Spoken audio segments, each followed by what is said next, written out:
நம்புகிறேன்.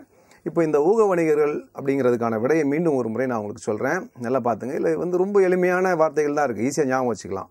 ஃப்யூச்சர் எதிர்காலத்தில் லாபத்தில் விற்கணும், அதுதான் அவங்களுடைய நோக்கம். லாபத்தில் விற்கும் நோக்குடன் பத்திரங்களை தற்பொழுது வாங்குபவர்கள். இப்போ பத்திரங்களை இப்போ வாங்குறவங்க யாருன்னா, வாங்குறவங்கள இமிடியேட்டாக லாபத்துக்கு விற்கணும்னு நினச்சி வாங்கினாங்கன்னா அவங்க ஊக வணிகர்கள், அவ்வளோதான். அவங்களுக்கு வந்து லாங் டேர்ம் இன்ட்ரெஸ்ட் கிடையாது. ஓகேவா? இப்போ இந்த வினாவுக்கு நீங்கள் ஈஸியாக படிச்சிங்க. கண்டிப்பாக நிறைய முறை இந்த வினாக்கள் கேட்கப்பட்டிருக்கிறது. இப்போ ஏறக்குறைய நம்ம 4 வினாக்கள் பார்த்தோம், இன்னும் 2 வினாக்கள் இருக்குது. இப்போ இந்த 4 வினாக்களையும் இனி வரக்கூடிய 2 வினாக்களையும் சேர்த்து நம்ம இப்போ ஒரு பவர் பாயிண்ட் ப்ரெசன்டேஷன் பார்க்கலாம். இனி வரக்கூடிய அந்த பவர் பாயிண்டில் பார்த்தீங்கன்னா நாங்கள் இருவரும் மாற்றி மாற்றி அந்த வினாக்களை உங்களுக்கு வந்து நாங்கள் சொல்லித் தருவோம். ஸோ எங்களுடைய முகத்தை காணுகின்ற வாய்ப்பு உங்களுக்கு இருக்காதுன்றதுனால தான் இப்போ சார்ட்டில் இந்த 2 வினாக்களை நடத்திருக்கோம். இனிமேல் வரக்கூடியதெல்லாம் பார்த்தீங்கன்னா உங்களுக்கு பவர் பாயிண்டில் டிஸ்பிளே ஆகும். நீங்கள் தொடர்ந்து கவனிச்சுங்க. மிக எளிமையாக இந்த படத்தை புரிஞ்சுக்கிட்டு எளிமையாக மதிப்பெண் பெறலாம். இப்போ தொடர்ந்து நம்ம அந்த பவர் பாயிண்டில் இந்த 4 மதிப்பெண் வினாக்களை பார்க்கலாம். ஓகே மாணவர்களே, இப்போ நீங்கள் கவனிக்கிறீங்களா? இப்போ உங்களுடைய திரையில் நம்ம இப்போ பார்த்த 4 மதிப்பெண் வினாக்கள் வந்து பவர் பாயிண்டில் டிஸ்பிளே ஆகிருக்கும். இப்போ சண்முகம் சார் முதல்ல உங்களுக்கு சொல்லிக் கொடுத்தாரு இல்லையா? திரு சண்முகம் அவர்கள் வந்து 2 வினாக்கள் உங்களுக்கு 4 மதிப்பெண் வினாக்கள் சொல்லியிருந்தார். பத்திரம் என்றால் என்ன, பட்டியலிடுதல் என்றால் என்ன. அந்த முதல் 2 வினாக்கள் இப்போ டிஸ்பிளே ஆகிருக்கு. அதில் ஃபஸ்ட்டு வினா பத்திரம் என்றால் என்ன. ஸோ ஒருவருடைய உடைமை எனக்கு தான் அது சொந்தம் அப்படின்னு சொல்கிறது உடைமை, என்னுடைய உடைமை அப்படின்னு சொல்கிறது. இந்த பங்கு அப்படிங்கிறது உடைமையை குறிக்கிறது. அல்லது கடன் ஈட்டுகின்ற உரிமை. கடன் ஈட்டுகின்ற உரிமைனா இப்போ பார்த்தீங்கன்னா நமக்கு ஒரு சொத்து இருக்குன்னா அந்த சொத்தை வச்சு கடன் ஈட்டக்கூடிய ஒரு உரிமை கிடைச்சாதான் அது சொத்து. இப்போ ஒருத்தவங்கிட்ட கொடுத்தோம்னா நமக்கு ஒரு கடன் கொடுக்கறதுக்கு ஒரு வாய்ப்பு இருக்குது. இப்போ ஒரு பங்கு இருக்குன்னா நீங்கள் பேங்க்கில் அடமானம் வைக்கலாம், இல்லை யாருக்கிட்டனா கூட நீங்கள் கொடுத்துட்டு அது மேலே கடன் வாங்கலாம். அப்படி ஒரு உரிமையை கொடுக்கறது தான் ஒரு பத்திரம். அதே போல் தான் கடன் பத்திரம் அப்படிங்கிறது. ஒரு வங்கியில் நீங்கள் ஒரு டெபென்ச்சர், இங்கிலீஷில் டெபென்ச்சர்னு சொல்லுவாங்க. இந்த பத்திரத்தை நீங்கள் வாங்கி வைத்திருக்கிறீர்கள் என்றால் உங்களுக்கு கடன் ஈட்டுகின்ற உரிமை உண்டு. இது பங்கு மாற்றகம் அப்படி ஒரு பத்திரத்தை வெளியிடுறது என்றால் நீங்கள் பணத்தை அவங்கக்கிட்ட டெபாசிட் பண்ணிவிட்டு அந்த பத்திரத்தை நீங்கள் வாங்கி வச்சுக்கலாம்.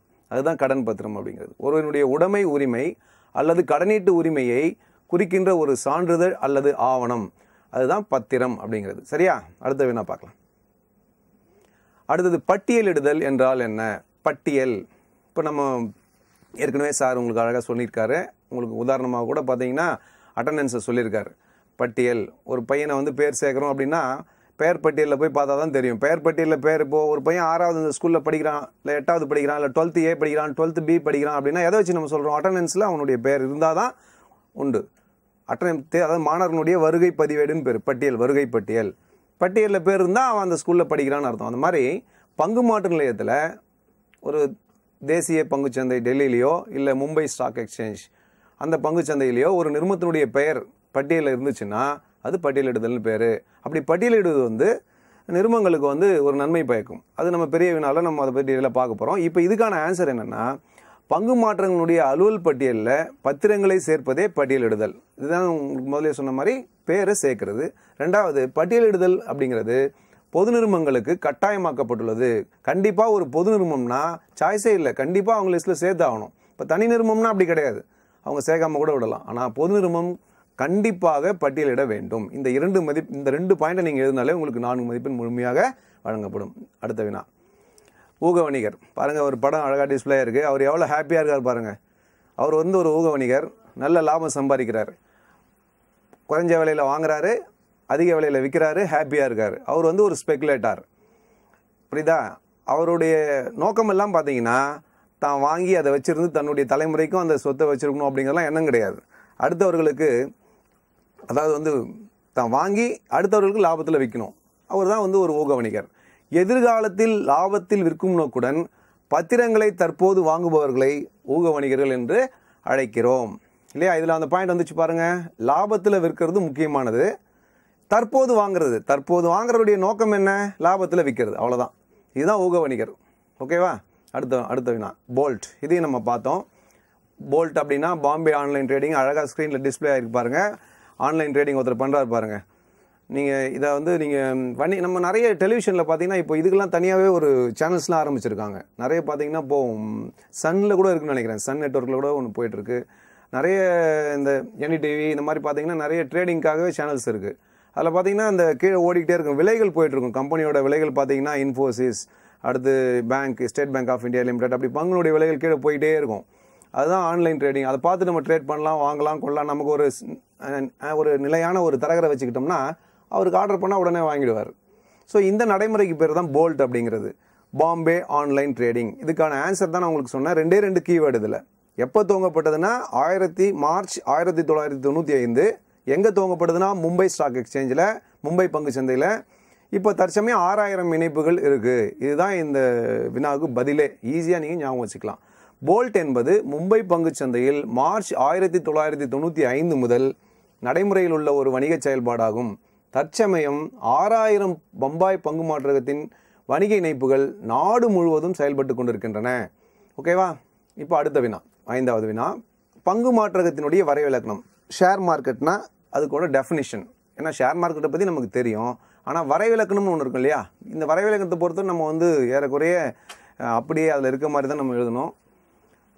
மற்ற ஏதாவது கூட நமக்கு ஒரு சில வார்த்தைகளை மாற்றி எழுதலாம். வரைவிலக்கணத்தை பொறுத்தவரை கண்டிப்பாக முழுமையாக அதில் உள்ளவாறே நாம் கண்டிப்பாக எழுத வேண்டும். இந்த பங்கு மாற்றகத்துக்கு வரைவிலக்கணம் பத்திரங்கள் ஒப்பந்த ஒழுங்காற்று சட்டம் 1956, இந்திய நிறுவன சட்டம் மாதிரி பத்திரங்கள். நீங்கள் இந்த சட்டத்துக்கு ஈஸியாக ஞாபகம் வச்சுக்கலாம். கம்பெனி இந்திய நிறுவன சட்டம் 1956, பங்கும் அது சம்மந்தப்பட்டது தானே, அதே வருஷம் ஞாபகம் வச்சுக்கலாம். பத்திரங்கள் ஒப்பந்த சட்டம் 1956 படி பங்கு மாற்றகம் என்பது பங்கு பத்திரங்களை வாங்குதல் அல்லது விற்பனை செய்தல். பங்கு மாற்றகம் அப்படின்னாலே மார்க்கெட்னாலே நம்ம வாங்குறது விற்கிறது இல்லையா, அது ஞாபகம் வச்சுங்க. அதே தான் இங்கேயும் வருது பாருங்கள். பங்கு பத்திரங்களை வாங்குதல் அல்லது விற்பனை செய்தல். அடுத்தது அவற்றை சீர்படுத்துதல், கட்டுப்படுத்துதல் போன்ற நோக்கங்களுக்காக அமைக்கப்பட்ட பதிவு பெற்ற அல்லது அவ்வாறு இல்லாத நிறுவனம் அல்லது தனிநபர்களின் அமைப்பு. கவனிங்க, இதை கொஞ்சம் புரிஞ்சுக்கிட்டிங்கன்னா படிக்கிறதுக்கு ஈஸியாக இருக்கும். அதில் ஒன்றும் கடுமையான வார்த்தைகள்லாம் இல்லை. நான் ஏற்கனவே சொன்ன மாதிரி பங்கு மாற்றகன்றது ஷேர் மார்க்கெட். மார்க்கெட்னா வாங்குறவங்க விற்கிறவங்க, ஞாபகம் வச்சுங்க. இங்கே ஷேர் மார்க்கெட் அப்படின்னா பங்கு பத்திரங்களை வாங்குதல் விற்பனை செய்தல். ஷேர் மார்க்கெட்டில் அதனை செய்வாங்க, அதை ஞாபகம் வச்சுங்க. ஃபர்ஸ்ட் லைன் அதுதான். பங்கு மாற்றகம் என்பது பங்கு பத்திரங்களையும் கூட நீங்கள் எழுத வேணாம், பங்குகளை வாங்குதல் அல்லது விற்பனை செய்தல். அதோடு மட்டுமல்லாமல் அவற்றை சீர்படுத்துதலாம் முறைப்படுத்துதல். சில நேரங்களில் பார்த்தீங்கன்னா பங்கு மாற்றங்களில் பங்குகளை அந்த லிஸ்டிங் பண்ணும்போது அவங்க கம்பெனியை அவங்க சரி பண்ணுவாங்க. அதாவது இந்த பங்குகளெல்லாம் இப்படி வெளியிட்டால் நல்லாயிருக்கும், அந்த மாதிரி ஒரு சில அட்வைசஸ் கொடுப்பாங்க. அதான் சீர்படுத்துதல்னு பேர். அடுத்து கட்டுப்படுத்துதல், கண்ட்ரோல். கட்டுப்படுத்துதல் என்னென்னா, இப்போ ஒரு நிறுவனம் பங்குகளை வெளியிடும் பொழுது இந்த நேரத்தில் வேண்டாம், இந்த டைமில் நீங்கள் பங்குகளை வெளியிட்டீங்கன்னா உங்களுக்கு மூலதனத்தை திருடுறதில் ஒரு சூழ்நிலை கடுமையாக இருக்கலாம். எப்போ நீங்கள் எந்த டைமில் கரெக்டாக நீங்கள் பண்ணால் முதலீடு திருட்டுறதுக்கு ஈஸியாக இருக்கும். இந்த மாதிரி எந்தெந்த நிறுவனத்தினுடைய பங்குகளை எப்பொழுது வெளியிட்டால் அதுக்கு நல்லாயிருக்கும் அப்படிங்கிற ஒரு கண்ட்ரோல் அதை ஏற்படுத்தி தருவார்கள். அதுதான் சீர்படுத்துதல், கட்டுப்படுத்துதல். இந்த நோக்கங்களுக்காக அமைக்கப்பட்ட ஒரு ரிஜிஸ்டர்ட், பதிவு செஞ்சும் இருக்கலாம், அப்படி பதிவு செய்யாமலும் இருக்கலாம். அதுக்கு இன்னும் கம்பல்சரி ஆகலை. பதிவு பெற்ற நிறுவனமாகவும் இருக்கலாம், அப்படி பதிவு பெறாமல் நிறுவனமாகவும் இருக்கலாம். அல்லது தனிநபர்களின் தனிநபர்கள்லாம் நம்ம ஏற்கனவே தனிநபர் வியாபாரம் பார்த்துருக்கலாம். அது மாதிரி ஒரு தனிநபர்கள், ஒரு குறிப்பிட்ட நபர்கள் சேர்ந்து கூட இந்த ஒரு பங்கு மாற்றத்தை ஏற்படுத்தலாம். சரியா? ஓகே, நல்லா படிச்சுக்குங்க. அடுத்த வினா பார்க்கலாம். தகவல் அறிக்கை. அழகாக பாருங்கள். உங்களுக்கு அந்த படத்தில் பார்த்தீங்கன்னா உங்களுக்கு தெரியும், ப்ராஸ்பெக்டஸ் போட்டிருக்கு பாருங்கள். ஒவ்வொரு ஷேர், யாராவது உங்கள் வீட்டில் பெரியவங்க யாருனா ஷேர் வச்சுருந்தாங்கன்னா கண்டிப்பாக அந்த வீட்டுக்கு அந்த கம்பெனியோட ப்ராஸ்பெக்டஸ் இந்த மாதிரி வரும். அதாவது வருஷத்துக்கு ஒரு முறை அனுப்புவாங்க ப்ராஸ்பெக்டஸ் அப்படிங்கிற ஒரு அது ஆண்டு பொதுக்கூட்டத்துக்கு அனுப்புவாங்க. புதிய வெளியீடுகள் வரும்போது இந்த மாதிரி ப்ராஸ்பெக்டஸ் அனுப்புவாங்க, தகவல் அறிக்கை. இப்போ அது ஈஸியாக நம்ம ஞாபகம் வச்சுக்கிறதுனா, இப்போ நமக்கு வீட்டுக்கு ஒரு கல்யாணம்னு பத்திரிக்கை வைக்கிறாங்கப்பா. அந்த பத்திரிகையில் என்ன விஷயம் இருக்குது, என்னைக்கு, எந்த தேதியில், எந்த இடத்துல என்ன அப்படிங்கிற விஷயம் திருமண அறிக்கையில் இருக்குது, திருமண அந்த அழைப்புதழில் இருக்குது.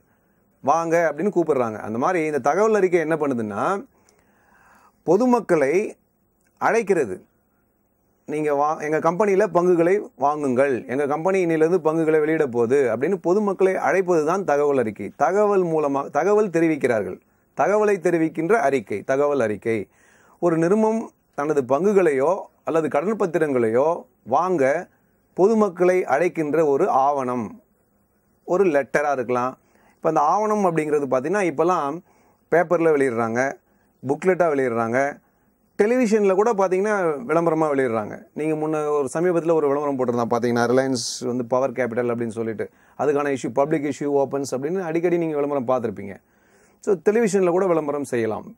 ஆவணம் அப்படிங்கிறது தான் அந்த தகவல் அறிக்கை. அந்த ஆவணம் வந்து இப்போது செய்தித்தாளாக இருக்கலாம், இல்லை வந்து பேம்ப்ளெட்ஸாக இருக்கலாம், இல்லை இந்த மாதிரி ஊடக ஆவணமாக கூட இருக்கலாம் இல்லையா? அப்போ தகவல் அறிக்கை அப்படின்னா ஒரு நிறுவனம் பங்குகள் அல்லது கடன் பத்திரங்களை வாங்குமாறு பொதுமக்களை அழைப்பு விடுக்கக்கூடியது தான் தகவல் அறிக்கை. அது நீங்கள் ரொம்ப எளிமையாக இங்கே பார்த்தீங்கன்னா பவர் பாயிண்டில் உங்களுக்கு டிஸ்பிளே இருக்கும் பாருங்கள். பங்குகள் கடன் பத்திரங்கள் ஆகியவற்றை வாங்க பொதுமக்களை அழைப்பு விடுக்கின்ற ஒரு ஆவணம், அவ்வளோதான்.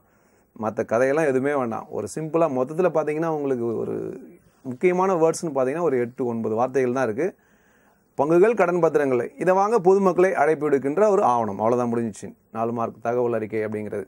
சரியா? இப்போ இந்த பாடத்தை பொறுத்தவரை இந்த 4 மதிப்பெண்களை மட்டும் நீங்கள் நல்லா கவனம் செலுத்தி படிச்சிங்கன்னா கண்டிப்பாக உங்களுக்கு இதில் ஏதாச்சும் ஒரு வினாவை நீங்கள் தேர்விலே எதிர்பார்க்கலாம். மிக முக்கியமான மீண்டும் மீண்டும் கேட்கப்பட்ட வினாக்கள் இந்த 4மே. இதை தொடர்ந்து இந்த பாடத்தில் இருக்கக்கூடிய ஒரு 2 முக்கியமான 8 மதிப்பெண் வினாக்களை இப்பொழுது நாம் தொடர்ந்து பார்க்கலாம். இப்போது நாம் ஏற்கனவே வந்து ஊக வணிகர் என்பவர் யார் அப்படிங்கிற வினாவை நம்ம படிச்சிருக்கோம். ஊக வணிகர் அப்படிங்கிறவர் எதிர்காலத்தில் லாபம் சம்பாதிப்பதிலே குறியாக இருப்பார்.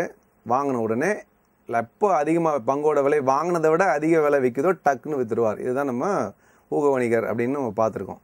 இப்போ முதலீட்டாளர் அப்படிங்கிறவரை பற்றி நான் உங்களுக்கு சொல்லியிருக்கேன். இருந்தாலும் இப்போ நேரடியாக இந்த 2 பேருக்கும் உள்ள வேறுபாடுகள், முதலீட்டாளர் ஊக வணிகர் இவர்களுக்குடைய உள்ள வேறுபாடுகள் யாவை? இப்போ ஜென்ரலாக நம்ம பாடத்தில் கொடுக்கப்பட்டுள்ள அந்த இங்கே உங்களுக்கு பார்த்தீங்கன்னா ஸ்க்ரீனில் டிஸ்பிளே ஆகிற அந்த ஆன்சர்ஸ் வந்து நம்ம 8 மதிப்பெண் அப்படின்னா 4 பாயிண்ட்ஸ் நம்ம எழுதினாலே போதும். இப்போ ஜென்ரலாக ஒரு ஐடியா உங்களுக்கு சொல்லிடுறேன், அதுக்கப்புறம் நம்ம அதை வந்து நம்ம ஆன்சர் படிச்சுக்கலாம்.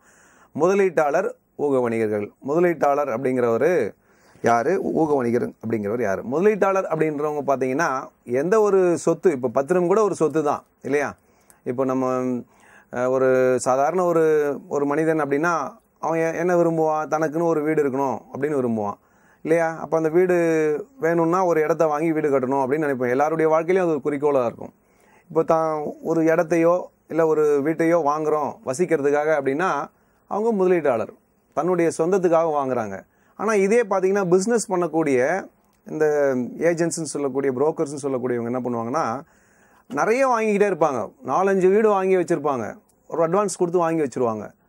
யாருக்கு நம்மளை மாதிரி முதலீட்டாளர் யாருன்னா வேணும் அப்படின்னு அவங்க கேட்கும்போது அவங்களுக்கு அழகாக அந்த வீட்டை விற்று அதில் ஒரு லாபம் பார்த்துருவாங்க. ஸோ அப்படிப்பட்டவர்கள் தான் ஊக வணிகர்கள். அதே மாதிரி தான் பங்கு சந்தையிலையும் பங்குகளை வந்து தன்னுடைய சேமிப்பை ஒரு நல்ல ஒரு லாபகரமான ஒரு முதலீட்டில் நம்ம போட்டு வைக்கணும் அப்படின்னு வச்சு வாங்கி இதை நீண்ட நாளைக்கு வச்சுருந்து நம்ம பிள்ளைங்களுக்கு கொடுக்கணும் அப்படின்னு நினச்சி வாங்குவாங்க. அப்படி வாங்குறவங்க முதலீட்டாளர்கள். ஊக வணிகர்கள் பார்த்தீங்கன்னா டெய்லி பேசிஸ், இன்றைக்கி காலையில் என்ன விலை, சாயந்தரம் என்ன விலை பார்த்துக்கிட்டே இருப்பாங்க. டக்குன்னு விலையாச்சுன்னா விற்றுட்டே இருப்பாங்க. இதுதான் ஊக வணிகர்களுடைய இயல்பு. இப்போது இவங்க சந்தையில் ஒரு பங்கு சந்தை அப்படின்னா இவங்க 2 பேருமே இருப்பாங்க. கண்டிப்பாக முதலீட்டாளர்களும் இருப்பாங்க, ஊக வணிகர்களும் இருப்பாங்க. ஏன்னா இவங்க 2 பேருமே பங்குகளை வாங்குபவர்கள் தான். ஆனால் அவங்க செய்யக்கூடிய வணிகம் தான் வேறு. முதலீட்டாளர்களும் ஊக வணிகர்களும் இருவருமே பங்குகளை வாங்கக்கூடியவர்கள் தான், பங்கு சந்தையில் விற்கக்கூடியவர்கள் தான். ஆனால் அவர்கள் 2 பேருக்குள்ள நிறைய வித்தியாசங்கள் இருக்குது. இப்போ அதில் பார்ப்போம். என்ன முதல் வித்தியாசம் பாருங்கள். முதலீடுகளின் பாதுகாப்பையே பெரிதும் விரும்புவர். ஊக வணிகர்கள் பார்த்தீங்கன்னா பாதுகாப்பெல்லாம் அவங்களுக்கு இல்லை, மதிப்பு அதிகரிப்பதிலும் லாபம் பெறுவதிலுமே குறியாக இருப்பார். இதான் உங்களுக்கு ஏற்கனவே முதலே சொன்னேன். இப்போ நம்ம வந்து ஒரு வீடு வாங்கணும், வீடு கட்டணும்னு நினச்சி நம்ம என்ன யோசிக்கிறோம்? ஒரு இடத்த போய் விசாரிக்கிறோம், அக்கம் பக்கத்தில் இருக்கிறவங்களாம் கேட்குறோம். இங்கே இந்த ஏரியா எப்படி, இங்கே தண்ணி கிடைக்குமா, இங்கே வீடு கட்டினா பாதுகாப்பு இருக்குமா, பஸ் வசதி இருக்கா, இதெல்லாம் நம்ம பார்ப்போம். ஏன்னா நமக்கு வந்து அது ஒன்று தான் சொத்து, அதில் பாதுகாப்பு ரொம்ப அவசியம். அதில் வில்லங்க இருக்கா எல்லாம் நம்ம பார்த்து தான் வாங்குவோம். அதே மாதிரி தான் முதலீட்டாளர்கள் வந்து தான் பங்குகளை வாங்கும் பொழுது அந்த கம்பெனி வந்து நல்ல கம்பெனியா, நல்ல ப்ராஃபிட் வருமா, அந்த பங்குகள் நீண்ட காலத்தில் நல்ல விலையேற்றம் பெறுமா, இந்த கம்பெனி வந்து ஒரு சிறந்த கம்பெனியா, இதெல்லாம் பார்த்து தான் வாங்குவாங்க, ரொம்ப யோசித்து தான் வாங்குவாங்க. ஆனால் ஊக வணிகர்களுக்கு அதெல்லாம் தேவையே இல்லை. அவங்களுக்கு கம்பெனியை பற்றிலாம் அவங்களுக்கு கவலை இல்லை. எந்த கம்பெனியாக ஒன்றா இருக்கலாம், எப்படி ஒன்றா இருக்கலாம், ஏதோ ஒரு அமௌண்ட்டு போட்டு வாங்கி வைப்போம், விலை ஏறினா விற்றுடுவாங்க. அவங்களுக்கு வந்து முதலீடுகளில் வந்து ரொம்ப தீவிரமாக அவங்க வந்து ஆராய்ந்து பார்க்க மாட்டார்கள். அந்த மதிப்பு அதிகரிக்கணும், லாபம் வரணும், இதுதான் அவங்களுடைய முக்கியமான குறிக்கோள். அடுத்த வேறுபாடு பார்ப்போம். முதலீட்டாளர்கள் வந்து என்ன பண்ணுவாங்கன்னா, அவங்களுக்கு வந்து ஒரு வருவாய் வரணும், நிரந்தரமாக ஒரு வருவாய் வரணும். இப்போ பங்குகளை வாங்கினாங்கன்னு வச்சுங்களேன், வருஷம் பங்காதாயம் டிவிடெண்ட் வந்தால் அவங்க அதை சந்தோஷமாக ஏற்றுக்குவாங்க. தொடர்ந்து வருஷம் எனக்கு இந்த கம்பெனிலேருந்து இவ்வளோ டிவிடெண்ட் வருது, அதுதான் அவங்க அந்த நோக்கத்தில் தான் அவங்க இன்வெஸ்ட் பண்ணுறாங்க. அவங்களுடைய எதிர்பார்ப்பு என்னென்னா நிரந்தரமான வருவாய். வருவாயின்னு சொல்லுவோம். அதை வருவாய்க்கும் லாபத்துக்கும் வித்தியாசம் இருக்குது. வருவாய் அப்படின்னாலே ரெவென்யூ, நமக்கு வந்து தொடர்ச்சியாக ஈட்டுகின்றது தான் வருவாய். பட் முதலீட்டாளர்களை மாதிரி ஊக வணிகர்கள் கிடையாது. ஊக வணிகர்கள் வந்து லாபத்தை விரும்புவார்கள். லாபம்னா ஒரு ஜாக்பாட் மாதிரி அடிக்கணும்னு நினைப்பாங்க. அவங்க இன்றைக்கி வாங்கினா டக்குன்னு நாளைக்கு விற்றா ஒரு அமௌண்ட் கிடச்சினா போதும். இதுதான் ஊக வணிகர்களுடைய இயல்பு. முதலீட்டாளர்களுக்கும் ஊக வணிகர்களுக்கும் பார்த்திங்கன்னா இதில் ரொம்ப வித்தியாசம். ஏன்னா இவங்க ரொம்ப காலம் வச்சுருக்கணும்னு நினைக்கிறதுனால இவங்களுக்கு வருமானம் வந்தால் போதும்னு நினைப்பாங்க. ஊக வணிகர்கள் பார்த்திங்கன்னா குறைஞ்ச காலம் வச்சுருக்கணும், லாபம் அதிகமாக சம்பாதிக்கணும்னு நினைப்பாங்க. அடுத்த வேறுபாடு பார்ப்போம். இப்போ நான் உங்களுக்கு முதல்ல சொன்ன மாதிரி முதலீட்டாளர்களுக்கு பார்த்திங்கன்னா பங்காதாயம் என்ற நிலையான வருவாய் கிடைக்கும். நிலையான வருவாய், இங்கே நிலை இல்லாத ஆதாயம். ஸோ ரெண்டுத்துலேயும் வருமானம் தான் இருந்தாலும் அந்த வருமானம் வரக்கூடிய அந்த நேச்சர் பாருங்கள். முதலீட்டாளர்களுக்கு நிலையான வருவாய் கிட்டும். வருஷம் பங்காதாயம் அனௌன்ஸ் பண்ணுவாங்க. நீங்கள் பேப்பர்லலாம் பார்த்துருப்பீங்க, இந்த கம்பெனி இவ்வளோ டிவிடெண்ட் அனௌன்ஸ் பண்ணியிருக்கு. பேப்பரில் நான் எல்லா பத்திரிகையிலையும் மார்ச் மாதம் பார்த்தீங்கன்னா பேப்பர் வாங்கி பார்த்தீங்கன்னா மார்ச் மாதம் ஒரு 15 தேதியிலேருந்தே பார்த்தீங்கன்னா உங்களுக்கு கம்பெனிக்கு நிறைய விளம்பரம் போடுவாங்க, இவ்வளோ டிவிடெண்ட் அனௌன்ஸ் பண்ணியிருக்காங்க அப்படின்ட்டு. அது வந்து நிலையான வருவாய் வருஷம் வரும். உங்களுக்கு வந்து ஆண்டு பொதுக்கூட்டத்தில் நீங்கள் படிச்சிருப்பீங்க, ஆண்டு பொதுக்கூட்டத்தில் வழக்கமாக செய்கிற நடவடிக்கைகளில் அது ஒன்று. பங்காதாயத்தை அனௌன்ஸ் பண்ணுவாங்க ஒவ்வொரு கம்பெனியும் ஷேர் ஹோல்டர்ஸ்க்கு. அதுதான் நிலையான வருவாய் அப்படிங்கிறது. ஆனால் ஊக வணிகர்களுக்கு நிலையற்ற ஆதாயம், அதாவது வந்து கிடைக்கலாம், கிடைக்காம போகலாம். இப்போ பங்கு விலை ஏறினா லாபம் கிடைக்கும், ஏறாமல் கூட போகலாம். இப்போது அடுத்து நாளைக்கு வந்து ஒரு 100 ரூபாய்க்கு இன்றைக்கி ஒரு பங்கை வாங்கியிருக்காங்க, நாளைக்கு 150 ரூபா விற்றா லாபம் கிடைக்கும். திடீர்னு நாளைக்கு பங்கு விலை குறைஞ்சிட்டா கூட குறைஞ்சிடலாம். அதனால் ஆதாயம் கிடைக்கிறதுங்கிறது ஒரு நிலையில்லாத ஒன்று. இது வந்து நிலையான வருவாய் முதலீட்டாளர்களுக்கு.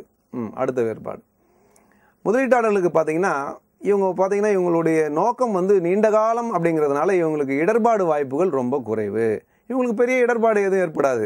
இப்போ அந்த கம்பெனி இடையில வந்து ஒரு சின்ன சரிவை சந்தித்தால் கூட, ஒரு நிறுவனத்தில் பங்கு வாங்கியிருக்காங்க, அந்த கம்பெனி ஒரு சின்ன சரிவை சந்தித்தால் கூட அது மீண்டும் எப்பவுமே ஒரு கம்பெனி சரிவுன்னா அப்படியே இருந்துடாது, திரும்ப மீண்டும் எழுந்து கடகடன்னு நல்லா டெவலப் ஆகிடும். ஸோ அதனால் இடர்பாடுன்னு பார்த்தீங்கன்னா முதலீட்டாளர்களுக்கு ரொம்ப குறைவு தான். அதிகமான இடர்பாடுகள் ஏற்பட வாய்ப்பு கிடையாது. ஆனால் ஊக வணிகர்கள் அப்படி கிடையாது, ரொம்ப ரிஸ்க் அதிகம். ஏன்னா இவங்க தான் ரொம்ப நாள் வச்சுருக்க மாட்டாங்களே. வாங்கின உடனே அதிக லாபத்துக்கு விற்கணும்னு நினைக்கிறவங்க, இப்போ இவங்க வாங்கின உடனே அந்த கம்பெனி ஒரு தொடர்ந்து 2 வருஷம் அந்த பங்குகள் விழுந்து போச்சுன்னு வச்சுங்க, நஷ்டத்தில் தான் கண்டிப்பாக விற்றாகணும். ஏன்னா ஊக வணிகர்கள் நீண்ட காலம் வச்சுருக்க மாட்டாங்க. ஸோ அப்போது இடர்பாடு நிறைய வர வாய்ப்புகள் உண்டு. முதலீட்டாளர்களுக்கு இடர்பாடு குறைவு, ஊக வணிகர்களுக்கு இடர்பாடு அதிகம். முதலீட்டாளர்கள் நீண்ட கால ஈடுபாடும் பொறுப்பும் உள்ளவர்கள். நான் தான் உங்களுக்கு முதலே சொன்ன மாதிரி முதலீட்டாளர்களுடைய இன்ட்ரெஸ்ட், ஒரு பங்கை வாங்குகிறார்கள் என்றால் அந்த பங்கை நீண்ட காலம் வைத்திருக்க வேண்டும், நீண்ட காலம் முதலீடாக வைத்திருக்க வேண்டும் என்று அவர்கள் எண்ணுவார்கள். அதுதான் நீண்ட கால ஈடுபாடு அப்படிங்கிறது. இன்ட்ரெஸ்ட் அவங்களுக்கு அந்த பங்கை வாங்கும்பொழுது இருக்கக்கூடிய நோக்கம், பொறுப்பு, அந்த பங்கின் வைத்திருக்க வேண்டும் அப்படிங்கிற ஒரு பொறுப்பு. இதெல்லாம் அவங்களுக்கு வந்து பார்த்திங்கன்னா லாங் டேர்ம் இன்ட்ரெஸ்ட், நீண்ட கால ஈடுபாடு, பொறுப்பு. ஊக வணிகர்களுக்கு அப்படி கிடையாது. அவங்களுடைய பொறுப்பு, ஈடுபாடு எல்லாமே பார்த்திங்கன்னா ஒரு ஷார்ட் டேர்ம், குறுகிய காலத்தில் லாபம் பார்க்கணும். அதனால் இவங்களுக்கு குறைந்த கால ஈடுபாடு தான். இவங்கெல்லாம் பார்த்திங்கன்னா அதிகபட்சம் நம்ம சொன்னோம்னா ஒரு 2 மாதம் 3 மாதம் வச்சுருந்தா பெரிய விஷயம் பங்குகளை. அதுக்குள்ளே மார்க்கெட்டில் டக்குன்னு ஃப்ளக்சுவேஷன் ஆகிட்டே இருக்கும், அதுக்குள்ளே விற்று லாபம் சம்பாதிக்கணும்னு பார்ப்பாங்க. ஸோ அதனால் ஊக வணிகர்கள் அப்படின்றவங்க குறைந்த கால ஈடுபாடும் பொறுப்பும் உள்ளவர்கள் தான் ஊக வணிகர்கள். ஸோ இப்போது மீண்டும் ஒரு முறை ஆரம்பத்திலிருந்தே இந்த 5 பாயிண்ட்ஸையும் உங்களுக்கு வந்து பாயிண்ட்ஸ் மட்டும் சொல்லிடுறேன். ஏன்னா இப்போ நம்ம விளக்கமாக பார்த்தோம். நீங்கள் தேர்வு முறையில் எப்படி எழுதணும், ஜஸ்ட்டு ரொம்ப சிம்பிளாக நீங்கள் எழுதுனா போதும். முதலீடு எப்படி, அந்த கீவேர்ட்ஸ், முதலீடுகளினுடைய பாதுகாப்பு. முதலீட்டாளர்கள் வந்து முதலீடுகளுடைய பாதுகாப்பை விரும்புவர். ஊக வணிகர்கள் மதிப்பு அதிகரிப்பதிலும் லாபம் பெறுவதிலும் குறியாக இருப்பர். அடுத்தது பார்த்தீங்கன்னா வருவாய்ன்றதை நம்ம ஞாபகம் வச்சுக்கிட்டோம்னா, முதலீட்டாளர்கள் வந்து வருவாய் ஈட்டுறதை விரும்புவாங்க, ஊக வணிகர்கள் லாபம் ஈட்டுறதை விரும்புவாங்க. அடுத்தது அந்த வருமானம் வரக்கூடிய நேச்சர். முதலீட்டாளர்களுக்கு பார்த்தீங்கன்னா நிலையான வருமானம் கிடைக்கும், ஊக வணிகர்களுக்கு நிலையில்லாத ஆதாயம் கிடைக்கும். ஆதாயம் கிடைக்கும் ஆனால் நிலையற்றது. அடுத்தது இடர்பாடை வச்சு பார்த்தோம்னா முதலீட்டாளர்களுக்கு இடர்பாடுகள் ஏற்படுகின்ற வாய்ப்புகள் மிக மிக குறைவு, ஊக வணிகர்களுக்கு இடர்பாடு ஏற்படுகின்ற வாய்ப்புகள் மிக மிக அதிகம். அடுத்தது எவ்வளவு காலம் வச்சுருப்பாங்க, அந்த பங்குகளை பொறுப்போடும் ஈடுபாட்டோடும் எவ்வளோ காலம் வச்சுருப்பாங்கன்றது தான் அடுத்த பாயிண்ட்டு. முதலீட்டாளர்கள் நீண்ட கால ஈடுபாடும் பொறுப்பும் உள்ளவர்கள், ஊக வணிகர்கள் குறைந்த கால ஈடுபாடும் பொறுப்பும் உள்ளவர்கள். சரியா? இப்போ அடுத்ததா இந்த பாடத்தினுடைய அடுத்த மிக முக்கியமான ஒரு 8 மதிப்பெண் வினா. இது உங்களுக்கு ஒரு இன்ட்ரெஸ்டான வினாவோட இருக்கும், கவனிக்கிறதுக்கும் பார்க்கறதுக்கும். ஏன்னா ஒரு ஊக வணிகள் வகைகள் அப்படிங்கிறதே பார்த்தீங்கன்னா விலங்குகளுடைய பேரை வச்சு தான் பிரிச்சிருப்பாங்க அந்த வணிகளுக்கு பேர். ஸோ அதனால் உங்களுக்கு எளிமையாக ஞாபகம் வைத்துக் கொள்வதற்கும் இதை இப்போ தேர்வில் எழுதுறதுக்கு கூட இன்ட்ரெஸ்டான பிள்ளைங்க எழுதுவாங்க. ரொம்ப இன்ட்ரெஸ்டான ஒரு கொஸ்டின் இது. ஊக வணிகளினுடைய வகைகள் இப்போ நம்ம பார்த்தோம் இல்லையா, முதலீட்டாளருக்கும் ஊக வணிகருக்கும் வேறுபாடு பார்த்தோம். இந்த வேறுபாட்டில் ஊக வணிகரை பற்றி நம்ம நிறைய பார்த்தோம். 4 மார்க்கில் ஊக வணிகர்னா யாருன்னு பார்த்தோம். இப்போ வேறுபாட்டில் முதலீட்டாளருக்கும் ஊக வணிகருக்கும் என்ன வித்தியாசம்னு பார்த்தோம். இப்போ அடுத்த வினால இவங்களில் என்னென்ன வகையான ஊக வணிகர்கள் இருக்காங்க. ஸோ மார்க்கெட்டில் இன்றைக்கி இந்த ஸ்பெகுலேட்டர்ஸ்னுடைய வகைகள். ஸோ பார்த்தீங்கன்னா பங்குச்சந்தையில் இன்றைக்கி இருக்கிற அந்த ஊக வணிகர்களை வந்து மொத்தம் 4 வகையாக பிரிக்கிறாங்க. விலங்குகளுடைய பெயர் வச்சு தான் அவங்க பிரிக்கிறாங்க. அதுக்கான காரணங்கள்லாம் நீங்கள் பின்னாடி தெரிவிக்கும் போது ரொம்ப சந்தோஷப்படுவீங்க. வித்தியாசமான ஒரு காரணங்கள் இருக்கும். ஸோ இந்த 4 ஊக வணிகர்களை எப்படி பிரிக்கணும்னா காளை, கரடி, கலைமான், அடுத்தது கடைசியாக முடவாத்து.